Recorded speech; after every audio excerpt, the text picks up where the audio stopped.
अस्सलाम वालेकुम स्टूडेंट। अच्छा, आज का जो टॉपिक है जिसको हम डिस्कस करने जा रहे हैं वो है कैश फ्लो। ठीक है। और कैश फ्लो में भी कंसोलिडेटेड कैश फ्लो स्टेटमेंट है। ठीक है। एक तो कैश फ्लो होती है जो नॉर्मली आप सिंगल कंपनी के लिए बना रहे होते हैं। ठीक। तो जो भी एडजस्टमेंट्स होती हैं, जो भी रिक्वायरमेंट्स होती हैं, जो भी ट्रांजैक्शंस हुई होती हैं, आप उसको फॉलो करके आप अपनी कैश फ्लो बना रहे होते हैं। और आप देख रहे होते हैं क्या चीज, क्या कैश फ्लो आ रहा है या जा रहा है। इनफ्लो या आउटफ्लो को देखते हुए आप अगर इनफ्लो हो रहा हो तो आप ऐड कर लेते हैं, आउटफ्लो हो रहा हो तो आप माइनस कर लेते हैं। बट देखते हैं कि इनफ्लो क्या ऑपरेटिंग एक्टिविटीज़ का है, क्या इनफ्लो इन्वेस्टिंग एक्टिविटीज़ का है, क्या इनफ्लो फाइनेंसिंग एक्टिविटीज़ का है। इन्हीं तीन हेड्स में आप चीज़ों को एडजस्ट कर रहे होते हैं इन अ सिंगल एंटिटी। और ये सिनेरियो तब ज़्यादा मुश्किल हो जाता है जब आपको कंसोलिडेशन आ जाए, यानी दो या दो से ज़्यादा एंटिटीज़ की जब आपको कंसोलिडेशन करनी पड़ जाए और वो भी कैश फ्लो की। ठीक है। और ये सिनेरियो और ज़्यादा मुश्किल हो जाता है और ज़्यादा टफ हो जाता है कि जब ड्यूरिंग द ईयर आप किसी जो एंटिटी है उसको परचेज कर रहे हो या फिर सेल कर रहे हो। ठीक है। जब ड्यूरिंग द ईयर जब आप किसी एंटिटी को परचेज करते हैं तो आप कंसोलिडेट इसी केस में करते हैं कि वो आपकी सब्सिडरी बने। ठीक है। सब्सिडरी कब आप डिक्लेयर करते हैं, IFRS 10 अगर आप रेफर करें या देखें उसको, तो IFRS 10 आपको बताता है कि जिस एंटिटी पे आपका कंट्रोल हो। ठीक है। यानी आपका कंट्रोल हो ओवर द इन्वेस्टी, जहाँ पर आपने इन्वेस्टमेंट कर ली है वहाँ पे आपका कंट्रोल हो। ठीक। और उसके जो रिटर्न्स हैं, आपके पास एबिलिटी हो कि आप उस एक्सपोजर हो कि आप वेरिएबल रिटर्न ले सकें उसको उससे। ठीक है। और इतनी एबिलिटी हो कि उन वेरिएबल रिटर्न को चेंज कर सको। लेट्स सपोज कंपनी ने अनाउंस किया है डिविडेंड पर शेयर्स 2, लेकिन आपको 6 चाहिए या 4 चाहिए। ठीक है। तो अब कंपनी में क्या होता है कि आपके जो डायरेक्टर्स होते हैं ना, वो जो डिसीजंस लेते हैं वही ओवरऑल डिसीजन होता है, उसके अकॉर्डिंगली डिविडेंड या जो भी पॉलिसी है, जो भी कंपनी ने एक्शन लेना होता है वो हो रहा होता है। तो अगर आपके मेजॉरिटी डायरेक्टर्स हैं वहां पर, मीन्स एट के टोटल नंबर ऑफ डायरेक्टर 5 हैं, तो इसमें से 4 आपके हैं। इसका मतलब ये कंट्रोल आपका है। जो लोग 4 जो लोग जो कहेंगे वही बात कंपनी में होगी। अगर वो कहते हैं कि डिविडेंड 2 नहीं 4 होना चाहिए तो डेफिनेटली 4 होगा। तो ये नहीं कि आपका IFRS 10 के अंडर आपका कंट्रोल होना चाहिए तो ही आप जो भी इस इंटिटी अक्वायर करेंगे ड्यूरिंग द ईयर्स उसको कंसोलिडेशन के अंदर आप क्या करेंगे, कंसोलिडेशन कर रहे होंगे कैश फ्लो की। लेकिन कंसोलिडेशन कैसे करेंगे, इसके लिए आपको रेफर करना पड़ेगा IFRS 3 बिजनेस कॉम्बिनेशन। ठीक है। तो बिजनेस कॉम्बिनेशन कहता है कि जिस भी एंटिटी को आप एक्वायर करें पहले तो वो बिजनेस की डिफिनेशन को मीट करे। क्लियर। अगर वो बिजनेस की डिफिनेशन को मीट करेगी तो आप कंसोलिडेशन करेंगे। ठीक है। अगर वो बिजनेस की डिफिनेशन को मीट ना करे तो आप कंसोलिडेशन नहीं करेंगे। अगर आपने बिजनेस की डिफिनेशन क्या है कि वहां पर कुछ इनपुट हो रहा हो, वहां पर कुछ चीजें प्रोसेस हो रही हों, यानी कुछ फंक्शंस वहां पर हो रहे हों, कोई मटेरियल या कोई भी किसी भी कोई चीज इनपुट हो रही हो फिर उस पर वर्क हो रहा हो। ठीक है। आउटपुट भी होना चाहिए लेकिन कंपलसरी नहीं है अकॉर्डिंग टू IFRS 10। ठीक है। और IFRS 10 ही बताता है कंसोलिडेशन अगर आपको करनी है तो आप देख लीजिएगा कि वहां पे जो उसकी रिलेवेंट एक्टिविटीज हैं, जो उसकी मेजर एक्टिविटीज हैं, उस पर कंट्रोल किसका है। ठीक है। मेजोरिटी ऑफ डायरेक्टर जो हैं देखिएगा वो किसके हैं। ठीक है। ऐसी कौन सी एंटिटी है जिसके पास मेजॉरिटी शेयर होल्डिंग है। तो मीन्स दैट कि आप जब भी कंसल्टेशंस करते हैं किसी भी स्टेटमेंट की तो आप IFRS 3 की अंडर करते हैं। ओके। तो बहरहाल ये था कुछ स्टैंडर्ड जो कि आपको आने चाहिए, या कौन सा स्टैंडर्ड क्या डील करता है आपको पता होना चाहिए। ठीक। हम कर रहे हैं कैश फ्लो की कंसल्टेशंस। तो चलते हैं अपने सिनेरियो की तरफ। हमारे पास एक के कंपनी है जो कि अगर आप देखें तो पेरेंट कंपनी है, फर्स्ट रो में लिखा हुआ है। ठीक है। के is a parent company which the year and 31 दिसंबर 2005, 15 या 25, वट एवर जो भी आप ट्रीट करना चाहें। बहरहाल 5 या 15 या 25 जो भी ट्रीट करें तो इट्स अप टू यू। बहरहाल जो एक दफ़ा ट्रीट कर लिया फिर उसको मतलब कंफर्म कर लें कि अब से आपने 5 ही डिक्लेयर करना है, ताकि आपको कितने नंबर ऑफ मंथ तक जाना है, प्रीवियस कितने मंथ हैं, लास्ट कोई सब कोई भी सब्सिडरी जो आपने एक्वायर की हो 2004 में, तो अगर आप 4 काउंट करें, इस इधर आप 15 काउंट करें, उस तरफ आप 4 काउंट करें, तो ये तो 11 ईयर बन जाएंगे। तो इट्स मीन डेट कि आपको इनिशियली आपका अपना माइंड क्लियर करना है कि इसको आपने 5 ट्रीट करना है या 15 ट्रीट करना है। ओके, अच्छा, चलते आगे। के इज अ पेरेंट कंपनी और जिसका ईयर एंड क्या है, 31 दिसंबर। अच्छा, इस इसने क्या किया है ड्यूरिंग द ईयर, आपने 3 काम करने हैं इसमें, ठीक है, 3 वर्क करने हैं आपने। पहला उसने कहा कि मैंने एक्विजिशन की है टी को, मैंने जो टी कंपनी है उसको अक्वायर कर लिया ड्यूरिंग द ईयर या फिर start of the year, what ever जो भी सिनेरियो होगा हम देखेंगे, ठीक है, नीचे सिनेरियो में जाएंगे। दूसरा कहता है कि मैंने फाइनेंशियल जो इंस्ट्रूमेंट थे उनमें भी शायद कुछ इन्वेस्टमेंट की है IFRS 9 के अंडर।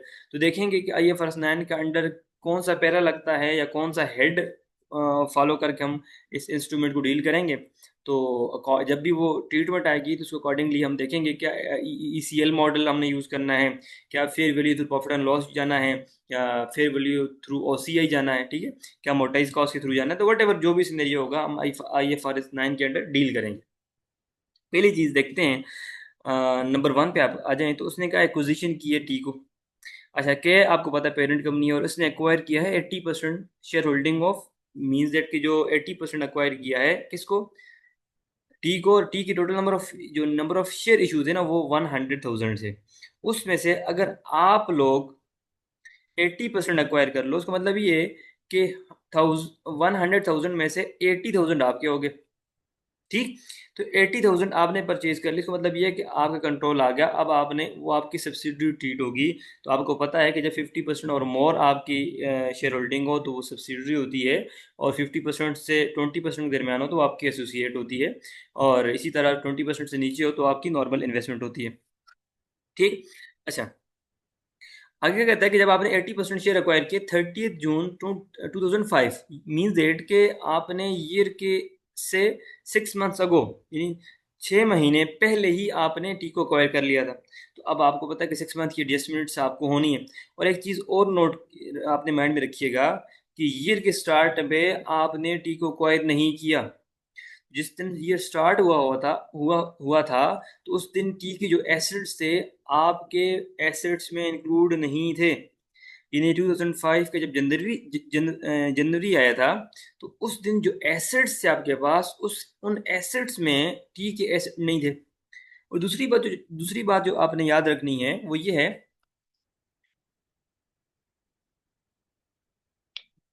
कि जिस दिन ये एंड होगा कंपनी के क्लोजिंग एसेट में, मैं भी एसेट आपने ऐड कर ली हो, मैं भी अभी ऐड करने हो, या ऐड ऐड कर लिए होंगे तो फिर हम देखेंगे क्या करने हैं, ऐड करने होंगे तो भी हम देखेंगे कि वहाँ पर क्या करने हैं, और इस चीज़ को हम सीखेंगे। बहरहाल आपके माइंड में क्वेश्चन मैंने राइज कर लिया कि ये क्या सिनेरियो है कि ईयर के स्टार्ट में एसेट्स नहीं थे, अब एसेट आ गए क्योंकि एक्वायर किया है, तो आप क्योंकि मर्ज करते हैं बिजनेस को, तो वो फिर हम सिनेरियो देखेंगे कि अगर ऐड हुए हैं तो हम माइनस करेंगे। बहरहाल आगे चलते हैं। यहाँ तक आपको आई थिंक बात समझ आ गई होगी जिस तरफ मैं आपको हिंट देना चाहता था, ठीक। अच्छा, आगे चलते हैं कि ईयर के स्टार्ट होने से 6 मंथ अगो आपने इसको अक्वायर किया है।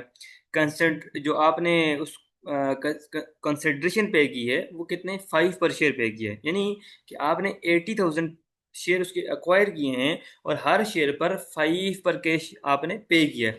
इसका मतलब ये है कि आपका आउटफ्लो हुआ है, ठीक है। और जो भी चीज़ बिजनेस, जब भी कैश बिजनेस से जाता है या जाती है तो आप माइनस करते हो, ठीक है। जब भी बिजनेस से कैश जाएगा तो आप माइनस कर लोगे, और जब भी बिजनेस में कैश आएगा तो आप ऐड कर लोगे। तो पहले पहली जो चीज़ आपने टेस्ट करनी है अब तक जो यहाँ पे आपको नजर आई है, वो आपने एक सब्सिडी एक्वायर की है और उसको कैश पे किया है। तो जब कैश पे किया तो मतलब आपसे कैश जाएगा, ठीक है। अच्छा, आगे क्या है, कहता है कि पर share and issue one of के share equity for every 4 share, यानी जो आपको वहां से शेयर आ रहे हैं, ठीक है, टी से, उसके हर शेयर की मतलब जब भी आपको 4 शेयर आएंगे तो उसके अगेंस्ट आप 1 शेयर इशू करोगे। जब भी आपको 4 शेयर वहां से रिसीव होंगे तो आप 1 शेयर इशू करोगे। इसका मतलब ये है कि 4 पे 1 शेयर मीन्स दैट कि 25%, ठीक है, ऐसे देख लो। या फिर आप ऐसे कर लो 80,000 into into 4 into 1 divide by 4, तो आपके पास 20,000 शेयर आ जाएंगे। तो अगर मैं आपको एडजस्टमेंट पे लेके चलूँ तो देखिएगा आप कुछ इस तरह से कैलकुलेशंस करेंगे, कैलकुलेशन ऑफ, देखिए सबसे पहले आपने कैश पे किया, 80,000 शेयर अक्वायर किए थे, हर एक पे कैश 5 पे किया था, तो इस तरह आपने 400,000 कैश पे कर दिया, ये आपने माइनस करना है। दूसरी चीज़, आपने यहाँ पर इशू ऑफ शेयर किए हैं, तो क्या इशू ऑफ शेयर पे कैश कैश इशू किया? नहीं, शेयर इशू किए हैं, कैश आपने इशू नहीं किया, कैश नहीं पे किया। जब कैश नहीं पे किया तो माइनस भी नहीं करना। हाँ, वो अलग बात है कि आपने उस सब्सिडरी को एक्वायर करने के लिए शेयर इशू किए हैं, और हर कितने शेयर इशू किए हैं? 80,000 डिवाइड बाय 4 into 1, हर 4 के अगेंस्ट 1, तो देखिए हमारे पास 20,000 आएगा। क्लियर? देख लीजिएगा। अच्छा, अब आपने 20,000 जो शेयर एक्वायर किए हैं, वो कहता है कि जो शेयर आपसे गए हैं 20,000, उसकी हर शेयर की प्राइस कितनी थी? 13। और जिस कंपनी को आपने एक्वायर किया उसकी शेयर की प्राइस कितनी थी? 8। अच्छा, अब आपने 80% एक्वायर किया, तो बाकी 20% का भी बाकी 20% भी किसी न किसी के पास होगा ना, उसको भी कोई कंट्रोल कर रहा होगा। तो बाकी जो 20% शेयर्स हैं, वो जो एनसीआई के पास हैं, वो कहता है उसको फेयर फेयर वैल्यू के अकॉर्डिंग लिया करो, आप उसको मेजर करो। तो हमारे पास उसकी फेयर वैल्यू का मेथड एक ये है कि हमें शेयर प्राइस दी गई है, और हम उसके जो 20,000 शेयर्स हैं उसको मल्टीप्लाई कर लें किससे? 8 से, तो हमारे पास एनसीआई की फेयर वैल्यू आज के दिन, जो कि 30 जून 2005 है, आ जाएगी। ठीक है, क्योंकि हमें चाहिए इस दिन की। तो हम अगर एनसीआई को कैलकुलेट करना चाहें, तो हम कैसे कैलकुलेट करेंगे? देखिए ज़रा जी, कि 20,000 शेयर हैं, और हर शेयर के जो नॉन कंट्रोलिंग एनसीआई है उनका 8 का है, जो कि टी कंपनी का, जब इससे मल्टीप्लाई करेंगे तो 160,000 हमारे पास टोटल एनसीआई आएगा। और अगर हम इन सब को ऐड कर लें तो हमारे पास 100% ऑफ पेरेंट कंपनी की शेयर की वैल्यू आएगी। देखें, 80% हमने परचेज किया था, जो कि यह था, ठीक, और 20% किसके पास था? एनसीआई के पास था। अगर मैं इन दोनों को ऐड कर लूँ तो मेरे पास कितनी वैल्यू आती है? 820,000, ठीक है, ये मेरे पास वैल्यू आएगी, जो कि सब्सिडी की वैल्यू होगी 100%। क्लियर? ओके, आगे चलते हैं।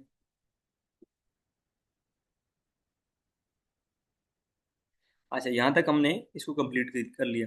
आगे देखते हैं, कहते हैं जिस सब्सिडी को आपने एक्वायर किया ना, उसकी जो नेट एसेट थे 30 जून, जिस दिन हमने एक्वायर किया, वो उसकी नेट एसेट कुछ प्रॉपर्टी प्लांट इक्विपमेंट भी था, इन्वेंट्री भी था, ट्रेड रिसीवेबल भी था, कैश एंड कैश इक्विवेलेंट भी था। अच्छा, ये कैश एंड कैश इक्विवेलेंट देखिएगा जी, मैंने उस कंपनी को जिसको एक्वायर किया है ना, उसको मैंने 400,000 दिया, यानी 400,000 मैंने उसको पे किया।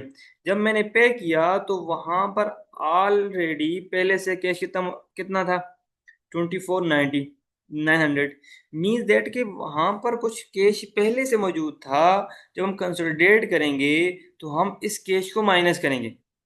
ठीक है, लेट्स सपोज, जैसे कि आप एक वेन बाय करते हो, ठीक है, एक कार बाय करते हो, और कार बाय करते हो आप, लेट्स सपोज, इजी एग्जांपल लेते हैं, बड़ी मिनिमम से प्राइस रखते हैं $100 की, ठीक है, बड़ी, ताकि बात समझ आ जाए आपको।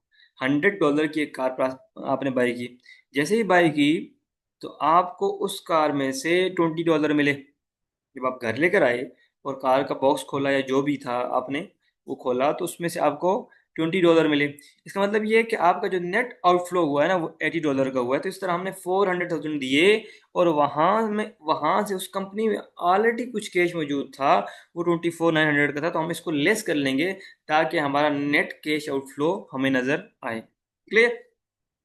अच्छा जी, आगे चलते हैं। ट्रेड पेबल, तो अच्छा, हमें इन्वेंट्री को इन्वेंट्री के अंदर एडजस्ट करना है, ट्रेड रिसीबल को ट्रेड रिसीबल के एडजस्ट करना है, प्रॉपर्टी प्लांट को वहाँ पर एडजस्ट करना है, और ट्रेड पेबल को ट्रेड पेबल के अंदर अंडर एडजस्ट करना है। देखेंगे हमें एडजस्टमेंट किस नेचर की करनी है या किस तरह की करनी है, वो हमें सिनेरियो आगे पढ़कर समझ आएगी। ठीक है। अच्छा, the fair value of the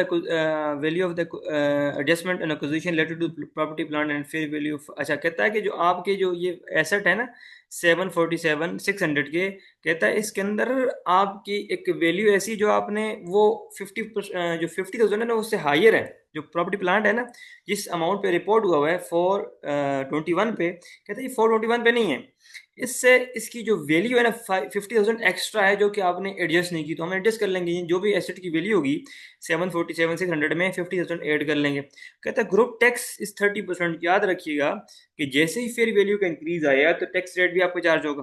ठीक है, और आपके deferred tax deferred tax rise होगा इस 50,000 पे। अच्छा, पहले 50,000 की एडजस्टमेंट क्या होगी? जब भी आपके नेट नेट एसेट इंक्रीज करते हैं तो आपकी गुडविल डिक्रीज करती है, जब भी नेट एसेट इंक्रीज करते हैं तो गुडविल डिक्रीज करती है। तो क्या डबल एंट्री होगी? डेबिट पीपीई 50,000, क्रेडिट क्या हो जाएगा आपका? गुडविल, क्योंकि गुडविल डिक्रीज करेगी ना। गुडविल आप इसको माइनस करते हो, इसको माइनस करते हो अपनी। मैं जरा आपको शो कर दूं यहाँ पर। लेट्स सपोज मेरे पास टोटल इन्वेस्टमेंट ये थी 820,000 की। अगर इसमें से जितनी कम अमाउंट लेस करूंगा तो उतनी ज़्यादा गुडविल आएगी। अब देखिएगा, मैंने पहले माइनस करना 747 600, अब मैंने 50,000 और भी माइनस करना है, तो उसका मतलब गुडविल गिरेगी। तो जब गुडविल गिरती है तो एसेट का डिक्रीज क्रेडिट होता है। और इसी तरह उसकी ऑपोजिट क्या होगा? मेरे पास जो एसेट है, डेबिट प्रॉपर्टी प्लांट इक्विपमेंट हो जाएगा। तो डेबिट भी इक्वल हो जाएगा, यानी एसेट इंक्रीज कर रहा है और एसेट डिक्रीज कर रहा है, तो आपकी बैलेंस शीट बैलेंस रहेगी, इम्बैलेंस नहीं होगी। ठीक। और दूसरी चीज़ वो कह रहा है कि आपको 30% टैक्स भी चार्ज होगा। तो जब 30% टैक्स चार्ज करेंगे तो डेफर्ड टैक्स राइज होगा। ठीक है ना? अब जब आपकी रिवोल्यूशन होती है तो जब रिवोल्यूशन पे आप टैक्स अथॉरिटी के पास जाते हो और उसको टैक्स पे करने जाते हो, तो वो कहते हैं कि नहीं, हम रिवोल्यूशन पे टैक्स चार्ज नहीं करते। जब आप रेवोल्यूशन, क्योंकि कुछ एक्सपेंस अलाउड होते हैं, कुछ अलाउड नहीं होते। कुछ एक्सपेंस अलाउड होते हैं, इस तरह कुछ इनकम अलाउड होती हैं, कुछ इनकम आप रिकॉर्ड नहीं करते। जैसे कि आपको डिविडेंड रिसीव होता है, आपकी इनकम होती है, डिविडेंड डिक्लेयर हुआ, तो आप अक्रूवल कंसेप्ट के अकॉर्डिंगली, मैचिंग कंसेप्ट के अकॉर्डिंगली आप इसको रिकॉर्ड कर लेते हैं। जबकि टैक्स अथॉरिटी कहती है कि नहीं, जब तक आपको मिलेगा नहीं हम इसको रिसीव आपसे इस इनकम पे टैक्स नहीं चार्ज करेंगे। क्लियर? इसी तरह आपका एक प्रोविजन एक्सपेंस है, आप डिक्लेयर करके अपनी इनकम स्टेटमेंट से माइनस कर लेते हैं। ठीक है? जब आप टैक्स अथॉरिटी के पास लेके जाते हो तो वो कहते हैं ये प्रोविजन क्या है, हम इसे नहीं जानते, क्या आपको एक्चुअली बेडेट्स हो गए हैं? तो हम कहते हैं नहीं, हमने एक एस्टिमेट लगाया। हम तो प्रूडेंस कंसेप्ट को फॉलो कर रहे हैं कि कोई भी ऐसी लाइबिलिटी जिसका रिस्क हो कि वो राइज होगी तो उसको रिकॉर्ड कर लो। ठीक है? तो हम उस फ्रेमवर्क को फॉलो करते हैं रिकॉर्ड को। नहीं, जब तक आपको कंफर्म ना हो जाए और ये बंदा डिक्लेयर ना हो जाए बेड डेट्स, तब तक हम इसको, इस एक्सपेंस को अलाउ ट्रीट नहीं करेंगे। तो इस तरह कुछ हमारे और टैक्स अथॉरिटी के दरमियान क्लेशेस होते हैं। ठीक। अच्छा, बहरहाल फेयर वैल्यू हुई है तो उस पर हमारा डिफर्ड टैक्स राइज होगा, क्योंकि उस पर टैक्स अभी अभी तो नहीं चार्ज करना टैक्स अथॉरिटी ने, फ्यूचर में चार्ज करना है। तो अभी उस पर डेफर्ड टैक्स राइज होगा। और डेफर्ड टैक्स क्योंकि लाइबिलिटी होती है, और लाइबिलिटी आपके नेट एसेट से माइनस होती है, ये बात याद रखिएगा कि लाइबिलिटी आपके नेट एसेट से माइनस होती है। तो जैसे ही मैंने अपने इस तमाम तर एसेट्स में से अपनी लाइबिलिटी को माइनस किया, तो मेरे पास नेट एसेट जो आए 782 600 के एसेट आए। और ये मेरे पास टोटल इन्वेस्टमेंट थी, इसमें से टोटल एसेट माइनस किया तो मेरे पास गुडविल आई। ठीक है? अब गुडविल एम्पेयर हुई या नहीं हुई ये अब देखेंगे। ठीक है? आगे सिनेरियो में जाके देखेंगे गुडविल एम्पेयर हुई या नहीं। बहरहाल यहाँ तक हमने सोल्व किया कि हमारे पास गुडविल जो 37,400 की हमारे पास है। ठीक है? चलते हैं गुडविल को ज़रा इसी साथ ही कर लेते हैं। मेरे पास गुडविल थी 37,400 की, और मैं आपके बैलेंस शीट में ले चलूँ तो ये अगर आप यहाँ पर देखें,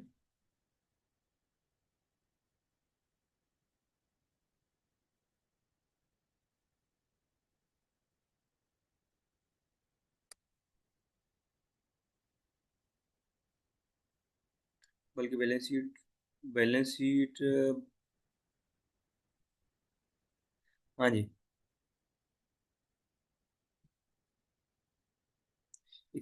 डेटा बारल यहाँ पे लिखा हुआ है, ये देख लीजिएगा गुडविल का, कि गुडविल हमारे पास ईयर के स्टार्ट में कितनी थी। देखिएगा, गुड ईयर के स्टार्ट में हमारे पास जो 2000, इसको मैं जरा इधर से ऐसे, 2005 एंड 14। ठीक है? 4 के स्टार्ट में हमारे पास गुडविल थी 44100, और 5 के एंड में हमारे पास गुडविल कितनी की है? 447,400, यानी गुडविल में इंक्रीज आया है, गुडविल में इंक्रीज आया ड्यूरिंग द ईयर। अच्छा, उसमें गुडविल वो वाली भी है जो कि हमने 37,400 वाली है, वो हमने ऐड नहीं की हुई थी। ठीक है? अच्छा, ये जब मैंने इसको ऐड किया तो मेरे पास जो गुडविल टोटल इस साल की गुडविल थी वो 478,500, जबकि ईयर के एंड में गुडविल देखता हूँ तो गुडविल जितनी होनी चाहिए उतनी नहीं थी।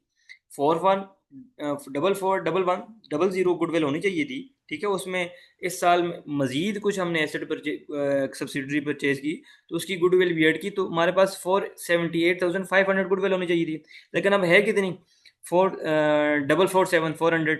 इसका मतलब ये कि गुडविल में डिक्रीज आया तो वो क्या हुई है, इम्पेयरमेंट हुई है, ठीक है। और एम्पेयरमेंट नॉन कैश एक्सपेंसेस होते हैं, आपने अपने प्रॉफिट में से माइनस किए होते हैं इनकम रेवेन्यू में से, तो आप उसको एड बैक करते हैं। बहरहाल रो बाय रो जाते हैं। हमने अब तक दो एडजस्टमेंट सीख ली हैं। एक हमने सीखी है गुडविल कैलकुलेशन, उसके अंदर जितनी भी एडजस्टमेंट्स आ रही थी वो हमने की हैं, ठीक है। और उसके बाद हमने एक एडजस्टमेंट की है, कौन सी वाली, गुडविल की, ठीक। ज़रा आगे चलते हैं। कहता है 30 31 दिसंबर, ठीक है, 31 दिसंबर 2005 आपके जो क्या है जी टैक्स एक्सपेंस है जी। द टैक्सेशन फिगर जो आपके टैक्स इस साल इस करंट ईयर में आपने चार्ज किया है वो 385,600 किया है। अच्छा, ये टैक्स चार्ज किया है, क्या इतना पे किया है? एक होता है प्रॉफिट एंड लॉस को चार्ज करना, एक होता है एक्चुअल फॉर्म में पैसे देना। There is a much difference between cash flow, profit, tax charge to profit and loss and tax paid to tax authority. There is a number of expenses which tax authority not allow and as there is a number of income which tax authority not allow, ठीक है। कुछ इस तरह की income भी होती है जो टैक्स अथॉरिटी अलाउ नहीं करती, हमने उसको रिकॉर्ड किया होता है, तो डिफरेंस आता है।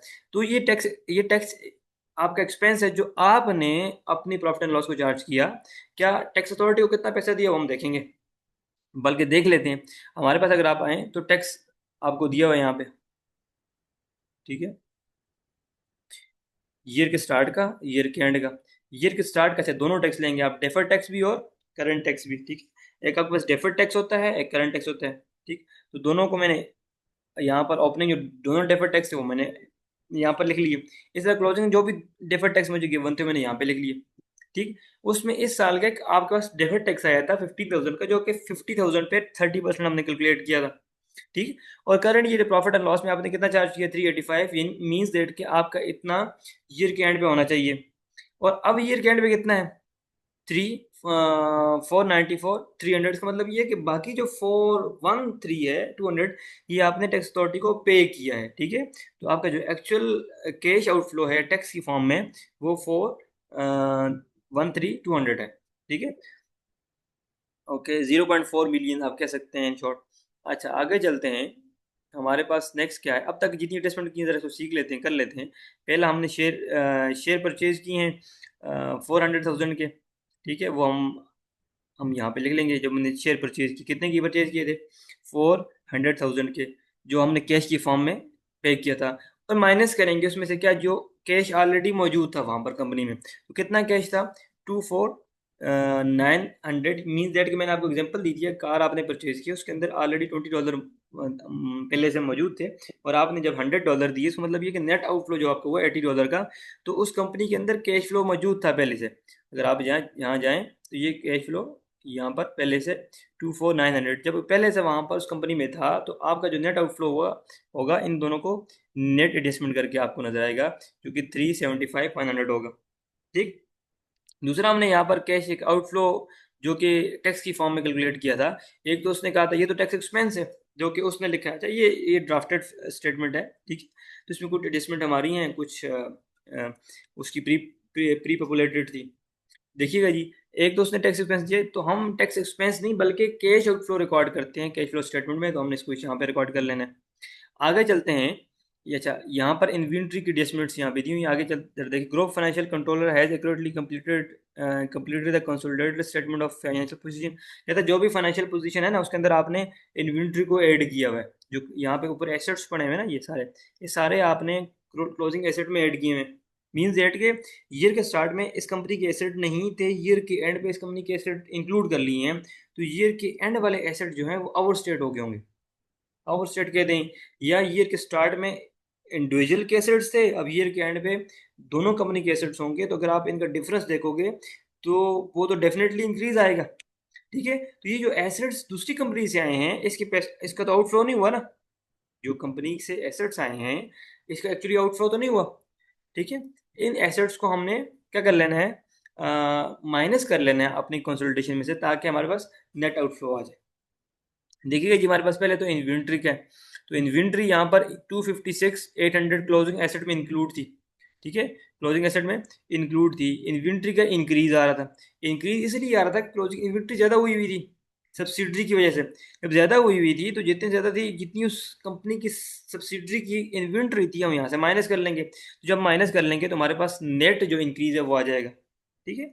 अच्छा, ये जो मैं सिनेरियो तो वहाँ तक डिस्कस कर रहा हूँ आपसे, ये तब ही आपको समझ आएगा जब आपने इनिशियली कुछ बेसिक प्रैक्टिस की हो। ठीक है। हम मैं उस लेवल पे नहीं आपसे डिस्कस कर रहा हूँ कि आप बिल्कुल फर्स्ट मीन्स दैट के फर्स्ट क्वेश्चन डिस्कस कर रहे हो आपने कैश फ्लो का। नहीं, अगर आपने कुछ कैश फ्लो क्वेश्चंस किए हों और कुछ मजीद अपने कंसेप्ट को इम्प्रूव करना चाहें एक्विजिशन ऑफ सब्सिडरी, तो इन केस में इस सिनेरियो को लेकर डिस्कस कर। ठीक है। अच्छा, आपका इंक्रीज आया है ट्रेड रिसीवेबल के अंदर, इंक्रीज आया है ट्रेड रिसीवेबल के अंदर, यानी उसने पहले से कैलकुलेट करके दिया था कि ट्रेड रिसीवेबल के अंदर इंक्रीज आया है। जब ट्रेड रिसीवेबल के अंदर इंक्रीज आया है, इसका मतलब ये है कि ईयर के स्टार्ट में ट्रेड रिसीवेबल कम थे, ईयर के एंड में ज़्यादा थे। इसका मतलब ये कि कुछ रिसीवेबल सब्सिडरी से आगे मिले होंगे, तो डेफिनेटली ज़्यादा हुए होंगे। तो वो इंक्रीज आपका क्या है, इंक्रीज आया। तो अब इस इंक्रीज को कम करने के लिए मैं इसमें ऐड कर लूंगा, ये माइनस का साइन है ना, तो मैं इसको कम करने के लिए क्या कर लूंगा, प्लस का साइन लगा दूंगा। अगर यहाँ पर प्लस होता तो मैं इसको डेफिनेटली इस तरफ में माइनस लगा लेता, ताकि ये अमाउंट कम हो जाए। क्लियर। ओके, आगे चलते हैं। हमारे पास इंक्रीज इन ट्रेड पेबल आया। अच्छा, इन्वेंट्री का इंक्रीज आया है तो माइनस हुआ है। क्या हुआ है, माइनस हुआ। तो जब इन्वेंट्री इंक्रीज होती है तो आप अपने पॉकेट से पैसे देते हो ना, तो आउटफ्लो हुआ है तो माइनस होता है।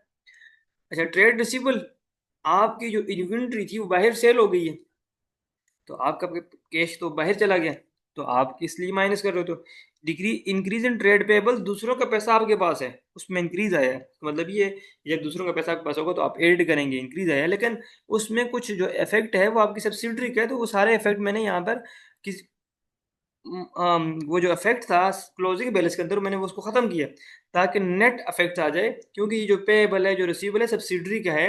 ये सब्सिडरी का जो भी ड्यूरिंग द ईयर, अगर स्टार्ट में भी होता है एंड में भी होता है, तो डेट्स ओके, मीन्स डेट के स्टार्ट में था तो अब भी है, तो वो नेट एडजस्टमेंट हो जाती।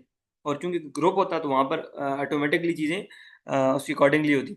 लेकिन चूंकि मिड ऑफ द ईयर है, तो मिड ऑफ द ईयर की वजह से स्टार्ट ऑफ द ईयर नहीं था, एंड ऑफ द ईयर में से मैंने वो जो इन्वेंट्री है उसको, जो रिसीवेबल्स हैं उसको, जो वो एसेट्स हैं उसको मैं माइनस करूंगा, ताकि नेट इफेक्ट हमारे पास स्टेटमेंट और कैश फ्लो के अंदर रिपोर्ट हो सके। ठीक है। तो अब तक हमने ये तीन एडजस्टमेंट सीखी हैं। उसके अलावा हमने एक कंपेयरमेंट कैलकुलेट की थी, अगर आपको याद हो तो। गुडविल स्टार्ट में इतनी थी, फिर इस साल की गुडविल, और जब हमने क्लोजिंग गुडविल देखी थी तो इतनी थी, तो इसका मतलब गुडविल डिक्रीज करी, तो वो क्या हुआ, एम्पेयरमेंट। तो एम्पेयरमेंट नॉन कैश आइटम में तो ऐड होता है। ठीक है, देखिएगा ये इसमें ऐड हुआ है। ओके, तो इस इट्स मीन कि हमने यहाँ तक इसको कंप्लीट कर लिया है, और यहाँ पर हमारे पास cash flow from operating activities ये आ गया। एक चीज़ हमने ये भी डिस्कस कर ली थी कि हमारे पास, हमने कैश 400,000 पे किया, उसमें से पहले से इतने कैश मौजूद था, तो हमने नेट अफेक्ट लेना, तो हमारे पास ये था। ठीक। अच्छा, ये cash flow from operating activities है। उसके बाद हमने एक ये वाली एडजस्टमेंट भी देख ली थी कि ओपनिंग डेफर्ड टैक्स और करंट टैक्स इतना था, और इस साल का टैक्स इतना था, और कुछ डेफर्ड टैक्स राइज हुआ तो फेयर वैल्यू पे, वो भी हमने ऐड किया था, और माइनस किया था इस साल क्लोजिंग टैक्स से, तो हमें वहाँ पे डिक्रीज नजर आ रहा था। टैक्स इसलिए डिक्रीज हुआ है ताकि लाइबिलिटी क्यों डिक्रीज होती है, जब आप पे करते हो ना, तो इसलिए लाइबिलिटी डिक्रीज होती है। तो इतने से लाइबिलिटी डिक्रीज हो रही है, इसका मतलब यह है कि आपने कैश पे कर दिया है सब्सिडरी को। ठीक। अच्छा, हमारे पास एक एडजस्टमेंट रहती है कि आपने एक्विजिशन कितने की है, तो हम देखेंगे कि साल के स्टार्ट में कितने एसेट्स हैं और साल के एंड में कितने एसेट्स हैं। और उसमें अगर हम अपने वो जो कंपनी है जो हमने एक्वायर की, उसके एसेट्स, उसके इफेक्ट को हम ख़त्म करेंगे, और उसके इफेक्ट को हम लेस करेंगे, क्योंकि साल के स्टार्ट में नहीं था अब है, तो हम उसके इफेक्ट को माइनस करेंगे, ताकि नेट जो एक्विजिशन और वो आए हमारे पास सामने आ जाए।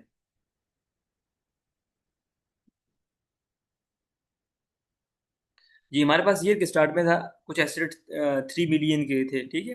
और ये ईयर के एंड पे भी हमें एसेट्स दिए हुए हैं। और इस साल क्या हुआ है कि हमने एक्विजिशंस की है 421 की, तो 421 की, और इस करंट ईयर में, और इस, अच्छा कर डिप्रिसिएशन कितनी है, ये जरा ये अगर देखें, डिप्रिसिएशन यहाँ पर माइनस हुई हुई है। ये हमने प्रॉपर्टी प्लांट एक्वायर किया है। ठीक है। और इस साल की जो डिप्रिसिएशन है वो कितनी है, 625,050। ठीक है, 625,050 आपकी इस साल की डिप्रिसिएशन है, जो कि आपने इस साल चार्ज की कंप्लीट ईयर में। ये देखिएगा, ये आपके पास जो एसेट्स थे वो कितने के थे, 315 3 बिलियन के थे। और कुछ एसेट जो है इस साल आपने एक्वायर किए हैं। यहाँ पर उसने लिखा है बट कंसोलिडेशन से cash flow, the financial controller has not yet consider the impact of the acquisition of T consolidation of the cash flow. अच्छा, statement of cash flow figure, statement of cash flow figure for the movement of inventory, trade receivable, trade payable, plant equipment have been calculated considering simply difference in the। अच्छा कहता है कि आपने इस तरह से calculate करना है, तो ऑलरेडी हमने कैलकुलेट कर दिया, ठीक है। तो अब हमने इस साल जो एसेट एक्वायर किया है वो कितने का एक्वायर किया, 421,000 का। और हमारे पास ईयर के जो स्टार्ट में एसेट्स थे वो ये थे और ईयर के एंड में ये हैं। और इस साल हमने ये एसेट एक्वायर किए हैं और इतनी की डिप्रिसिएशन माइनस हुई है और इतने की फेयर वैल्यू एडजस्टमेंट थी, तो टोटल इतने एसेट्स होने चाहिए, ठीक है। इतने एसेट्स होने चाहिए ये माइनस करके। और हमारे पास एसेट कितने हैं, इतने एसेट्स हैं। इसका मतलब ये कि बाकी जो कैश फ्लो है वो हमारा, हमने एसेट्स एक्वायर करने में अमाउंट पे की है, तो हमारी एक्विजिशन है, तो उसको हम यहाँ लिखेंगे। तो इस तरह आपकी तमाम तरह एडजस्टमेंट यहाँ पर कंप्लीट हुई और आपके पास दो हेड्स कंप्लीट हुए, एक cash flow from operating activities और एक cash flow from investing activities. एक अच्छा खासा और लेंथी क्वेश्चन था जिसको डिस्कस करने में अच्छा खासा टाइम चाहिए था। तो आई होप सो कि ये सिनेरियो आपको समझ आया होगा। अच्छा, इसमें जो कुछ वर्किंग है ना ये ऑलरेडी पहले से हुई हुई थी, ठीक है। ये जो वर्किंग थी ये हुई हुई है। इस तरफ वाली वर्किंग जो है हमने सीखी है। ये जो वर्किंग है, ये जो आपको नज़र आ रही है टेबल के अंदर, ये वाली वर्किंग हमने सीखी है। और इसमें जो सबसे अच्छी बात इस क्वेश्चन की क्या थी, वो ये थी कि हमने एक subsidy during the year acquire की है और उसको कैसे कंसोलिडेट करना है कैश फ्लो के अंदर, या कैसे उसकी एडजस्टमेंट को ट्रीट करना है। तो इस चीज़ को हमने बड़े अच्छे से और बेहतरीन अंदाज से एक्सप्लेन करने की मैंने कोशिश की है। आई होप सो को आपको समझ आई होगी। लेकिन फिर अगेन कहता हूँ कि ये क्वेश्चन उन्हीं लोगों को समझ आएगा जब आप बेसिक, आपको कैश फ्लो आती हो या कैश फ्लो कुछ प्रैक्टिस आपने की हो पहले से, ठीक है। या फिर आप प्रोफेशनल फील्ड के अंदर हो और वहाँ पर आप कैश फ्लो बना रहे हो, तो आपको ये बात समझ आएगी कि यहाँ पर क्या एडजस्टमेंट और किस तरह हुई है, ठीक है। चलें, अस्सलाम वालेकुम।